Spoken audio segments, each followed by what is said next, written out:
Recently, the official date for the Cardano hard fork has been announced. This is a pretty big upgrade for Cardano, and in today's video, I want to cover the official date announcement, what it means for Cardano, and also some other very exciting news in the Cardano ecosystem. With that being said, let's get right into the video. First things first though, if you want to earn passive ADA on your ADA and help decentralize the Cardano blockchain, you can do so at the same time by staking with the Jack stake pool. Now, I also want to mention in today's video that this is a new development. We all knew the hard fork, or if you didn't know, the hard fork is coming sometime in June, but in the mid-month update this month for April 2022, they talked about it quite a bit. They went over the technical briefing of Plutus and a few other updates about Cardano. If you want to check out this video, I will leave a link down in the description. But essentially, the Vasil hard fork, one of the major hard forks for Cardano, that allows for some significant performance and capability improvements to the network, and also smart contracts in general, which now make up for, I believe, over 80% of all transactions on Cardano mainnet. All of this is going to be scheduled or on track for 29th of June. These dates are usually pretty good, honestly, especially with the hard fork dates. And in the past, they have been quite impressively accurate, especially when we're pretty close to June as of now, being in the latter half of April. If you want to read a bit more on the hard fork and what it does, I will leave this article down in the description. But essentially, it just allows for a lot more capabilities and accessibility to a lot of the things going on with Cardano right now. Hydra, a big scaling solution, will be accessible before the hard fork, but having the hard fork in place will allow for even more potential with Hydra heads and overall throughput of the network using the layer 2 of Hydra. It's kind of interesting. The ETH merge was delayed again, and usually it's Cardano with the delays, or a lot of ETH people bashing on Cardano for having delays. But recently, the team at Cardano and everyone working on Cardano's foundations are being insanely aggressive with their timelines, and things seem to be coming together more quick than the last few years combined, which is really nice to see. Now that we have such a great foundation for Cardano and the mainnet, a lot more can come together more smoothly and quickly. Although the price of Bitcoin is down to almost beneath 40K, Cardano not doing so hot, under $1, I think fundamentally we're better than ever. And as I mentioned in a few videos ago, my plan for if we all go bear or crash is really just to hold my crypto, because long term, I think we're going to be okay, especially on a fundamental level. Economics wise and everything else, I really do believe in Cardano. That's why I make videos about it every day, and I am really looking forward to what's to come next. Speaking of what's coming next and what has already passed and is here now, we have over 800 projects building on Cardano. Honestly, this is probably an underestimate, especially if you count all the NFT projects. It's probably, even more, a lot more.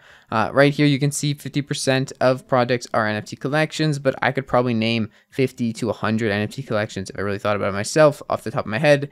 They might not even be included in this. This is just the official building on Cardano GitHub report, I believe, and all those projects in there equal up to almost 1,000. So tons of DEXs as well, tons of wallets, tons of stable coins, NFT marketplaces, incubators, launchpads, lending, metaverses, gamings, developer tools, APIs, DeFi. So much has been built on Cardano this past year. These numbers have been going up rapidly and compounding, especially seeing that we just saw another DEX launch just a few days ago. If you guys want some videos on Wing Riders, I will do some videos on Wing Riders. However, pretty much all the DEXs are somewhat similar to the others, and I have done guides on MinSwap and SundaeSwap, which I'll try to leave down in the description to check out if you're confused on how DEXs work or how things operate typically when you're doing swaps in similar transactions. If you didn't already know, Wing Riders was the DEX, or the team behind Wing Riders was the DEX to help MinSwap find their exploits and basically save everyone's liquidity. I believe it was over 100 million in TVL they saved from possibly getting drained using a smart contract exploit. And that was really great of them. Their DEX seems to be kicking off very smoothly. Also, something to mention, they do have some interesting features, from NFTs to some other things coming, like governance, which will be coming soon, on staking the liquidity in the liquidity pools onto stake pools and voting for that. But they also have something called ledger connectivity. Okay, so you can connect your ledger You will have to update your firmware on the Ledger Live app. You have to go to the test firmware. So right now, I'm not going to be doing a tutorial on this. I'm not going to be using this until the official release is out, which will likely be in the coming weeks. It won't be long, but just know that Ledger has been added experimentally and likely is coming to full mainnet. Right now it is on mainnet, but the full version, the official version, is likely coming very soon. So if you are looking forward to using your hardware wallet with excessive amounts on things like DEXs and other smart contract transactions, you will be able to do so very soon, which is very, very exciting. Another metric I like to take a gander at every now and then is total value locked, as it does show how the DeFi scene is progressing. I have seen recently a lot less TVL on things like SundaeSwap and Meld. A lot of this TVL is going over to Milkomeda, the sidechain. We have over 100 million TVL over there. So that is something to keep in mind. It's not like it's getting drained completely out of the Cardano ecosystem. I think a lot of this is just people merging over to the layer 2, and this is not tracked on layer 2 from Milkomeda, is not tracked inside of this 300 million.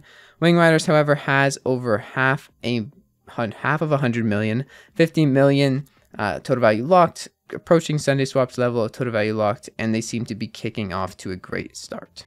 Milkomeda does have 91 million, as I mentioned earlier, almost 100 million, but also keep in mind that as the prices go down, these total value locked valuations also go down. So we saw 400 million in total value locked. There was more ADA locked, but there also was a higher price ADA locked at that time. So that is something also to keep in mind. If ADA goes to $5 right now, this would also 5x in total value locked, at least in terms of a USD valuation. Anyways, that's pretty much it for today's video. If you want more news, if you want videos, tutorials, NFTs, everything Cardano, please consider subscribing to the channel and staking with the Jack Stake Pool. Hope you guys enjoyed. Hope you found this somewhat entertaining, educational, or some other format of that. And I'll see you guys in the next freaking video. It's been your friend Jack. Peace out.